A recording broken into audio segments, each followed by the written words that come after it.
अस्सलामुअलैकुम, इट्स अब्दुल रहमान। आप देख रहे हैं हमारा चैनल थिंक टैंक। तो आप सोच सकते हैं कि ये थिंक टैंक क्या चीज़ है। थिंक टैंक बेसिकली किसी चैनल पे महदूद नहीं है। थिंक टैंक एक इंस्टीट्यूट है जो कि बनाया गया है एक स्पेसिफिक मकसद पर्पस के लिए, मोटिव के लिए। तो सबसे पहले मैं एक चीज़ क्लियर करना चाहता हूँ कि हमारा किसी भी ग्रुप से, किसी भी पॉलिटिकल पार्टी से कोई ताल्लुक नहीं है। We are not wise to any political और economical party. We are here for your services and for our betterment. तो सबसे पहले मैं आपसे डिस्कस करूंगा हमारा मोटिव और पर्पस क्या है। थिंक टैंक में आने का हमारा मोटिव और पर्पस ये है कि हम पाकिस्तान में और around the globe Muslims, particularly Muslims और एवरी ह्यूमन, जो भी मामलात हैं उनको क्लियर करें, वाज़ह करें और सबकी बेटरमेंट के लिए काम करें। ये हमारा है सोल मोटिव। इसके अंदर मैं आपको दीगर मिसालों से वाज़ह कर सकता हूँ कि पाकिस्तान बनने से लेकर अब तक हमारे ऊपर जितनी भी मुश्किलात आ रही हैं, particularly economically and socially and religiously, वो सब कौन ला रहा है? क्या ये खुद ब खुद आ रही है या इसके पीछे कोई ग्रुप है या कोई इसके पीछे एजेंडा है किसी का? क्योंकि आप जानते हैं कि हमारे यहाँ हर बच्चे से लेकर एक बड़े तक, एक बुजुर्ग तक, हर इंसान सुबह सादिक से उठता है और इशा तक और मगरिब तक और आफ्ताब तक, गुरूब तक वो बहुत मेहनत करता है और अपनी कमाई करके रात को सोता है। तो फिर इतनी कमाई के बावजूद हर बंदा जब मेहनत कर रहा है किसी कौम का, फिर हमारे ऊपर सवाल क्यों है? फिर हम क्यों कर्जों के नीचे आए जा रहे हैं? Why we are facing such severe conditions? Why we are having starving condition in our country? हमारे यहाँ पर बच्चे न्यूट्रिशन की कमी से मर रहे हैं, माल न्यूट्रिशन का शिकार हो रहे हैं। हमारे यहाँ स्टूडेंट्स के पास तो क्लियर वे नहीं है। ये तो हम BS ऑनर्स की स्टडीज की तरफ जा रहे हैं, क्या इसकी प्रैक्टिकल इम्प्लीमेंटेशन है? क्या BS ऑनर्स करने के बाद हम किसी भी प्रैक्टिकल इम्प्लीमेंटेशन या कौमी तरक्की की तरफ मूव कर रहे हैं? वो कौन से ऐसे हकाइक है जो हमसे छुपाए जा रहे हैं कि हमें किस डायरेक्शन के पीछे लगाया हुआ है, किस चीज़ के पीछे हम मूव कर रहे हैं कि हम इतनी मेहनत करने के बावजूद तरक्की नहीं कर पा रहे और लोगों से चंदा और धार और पता नहीं लोन्स, हैवी लोन्स मांग रहे हैं। हमने कोई बैंक छोड़ा है? IMF, world bank, Chinese bank, हम मुस्लिम बैंक, हम कोई बैंक नहीं छोड़ रहे हैं, हम कोई मुल्क नहीं छोड़ रहे, सऊदी अरेबिया, चाइना, जो हमें कीनली सपोर्ट कर रहे हैं फ्रॉम रिसेंट डेज। क्यों हमारे प्राइम मिनिस्टर को कहना पड़ता है दैट कि हमें मांगते हुए शर्म आती है? आखिर इसके पीछे क्या वजूहात है? हम आपको इन चीज़ों की असल हकायक सामने दिखाएंगे और हम आपको प्रैक्टिकल सॉल्यूशंस देंगे दीगर मसाइल का। जैसे कि आप देख सकते हैं हमारे मुल्क में एनर्जी प्रॉब्लम्स हैं, फ्यूल का मसला, गैस का मसला, LNG का मसला। इन मसाइल का क्या हल है और ये मसाइल क्यों पैदा हो रहे हैं? हम आप लोगों से डिस्कस करेंगे अदर साइड्स ऑफ न्यूज़। एक खबर होती है जो कि मीडिया में सबसे लोग करते हैं, एंकर्स बात करते हैं, लेकिन अदर साइड ऑफ न्यूज़ क्या है?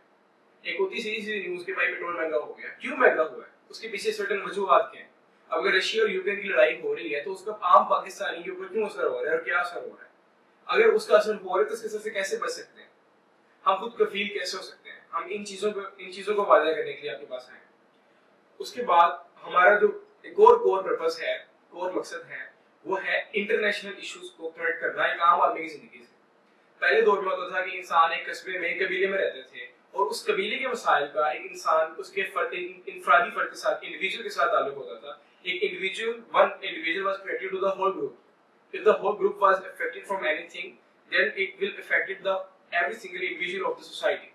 लेकिन आजकल क्या हो रहा है कि अराउंड द ग्लोब अगर मसला बनता है पूरी इंटरनेशनल ग्लोब में, तो उसका असर एक मुझ भी हो रहा है और आप पे भी हो रहा है। जब हम अपने घर से निकलते हैं बच्चों के लिए एक सादा सफा लेने, एक पेज लेने, तो वो पेज इंपोर्ट हो रहा है, तो हमें वो पेज महंगा मिलता है। क्यों हमारा रुपया डीवैल्यू होता है? आखिर हम क्या करते हैं दुनिया के साथ? हमारी बेकदरी क्यों हो रही है? हमारे रुपये की बेकदरी क्यों होती है? हमारा कसूर कहाँ पर आता है? बिल्स देने के बावजूद देखें, हम हर एक मैन्युफैक्चरर की ख्वाहिश होती है कि इसके प्रोडक्ट ज्यादा बिके।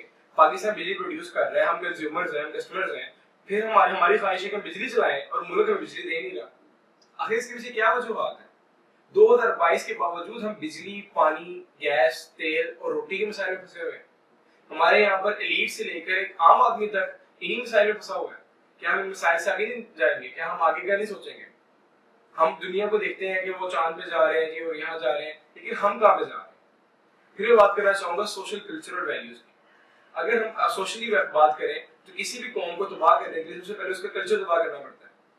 जब हमने मुल्क लिया था, हम लोग कौन थे? हमने मुल्क किस चीज पे लिया था? हमने कॉन्टिनेंट को क्यों तोड़ा था? बस ये को हमने क्यों तोड़ा था? हमने तोड़ा था, हमने ला इलाहा इल्लल्लाह पे जिंदगी गुजारनी है। ایک اسلامک نفاذ اسلامی نظام نافذ کرنا. قائد اعظم نے اسٹیٹ بینک کا افتتاح کرتے ہوئے فرمایا تھا کہ مغرب کا معاشی نظام جو ہے وہ بے پناہ مسائل پیدا کر چکا ہے دنیا کی معاشی حالات کے لیے. ہم ایسے ایک اسلامی نظام لائیں گے جو دنیا کو ایک صحیح رستہ دکھائے گا. لیکن ہم انہی کے انٹرسٹ ریٹس اور انہی کے طریقوں پہ چلتے ہوئے اور انہی کو لیتے ہوئے ہم یہاں تک پہنچ گئے. میرا سوال ہے ہمارے لیڈر سے کہ ہم نے آئی ایم ایف سے قرضہ کیوں لیا, سود پہ ہم نے ان پہ قرضہ کیوں لیا؟ چلو ہم نے لے لیا, میں مانتا ہوں لے لیا, لیکن اس قرضے سے ہم نے تو کرنا تھا کر لیا. جب ہمارا ہر انڈیویجول کام کر رہا ہے, ہمارا ہر بندہ کما کے کھا رہا ہے, پھر ہم اور قرضہ کیوں لے رہے ہیں؟ مطلب میں اپنی بات کرتا ہوں یا آپ کی بات کرتا ہوں, آپ ڈیلی کماتے ہیں, آپ میری سیلری پر یا بزنس میں کماتے ہیں, اس کمائی پیسوں سے آپ کھانا کھاتے ہیں, اس کمائی پیسوں سے اپنی فیس دیتے ہیں, آپ اپنا میڈیکل علاج کراتے ہیں, تو پھر آپ لون کیوں لیتے ہیں؟ اگر میں ٹیکس دے رہا ہوں تو پھر میری گورنمنٹ لون کیوں لے رہی ہے؟ ہم ان حقائق پہ بات کریں گے اور پریکٹیکل سولوشنز لائیں گے. اگر ہم ان چیزوں کو نہیں دیکھیں گے, ان سولوشن کی طرف بات نہیں کریں گے, تو ہم کدھر فال کریں گے اور کیا ہوگا ہمارے ساتھ؟ اب ہمارے ساتھ رہیے گا, انشاءاللہ آپ کے ساتھ ملتے ہیں انشاءاللہ کسی نیکسٹ اچھی ویڈیو کے اندر. اپنا خیال رکھیے گا. اللہ حافظ.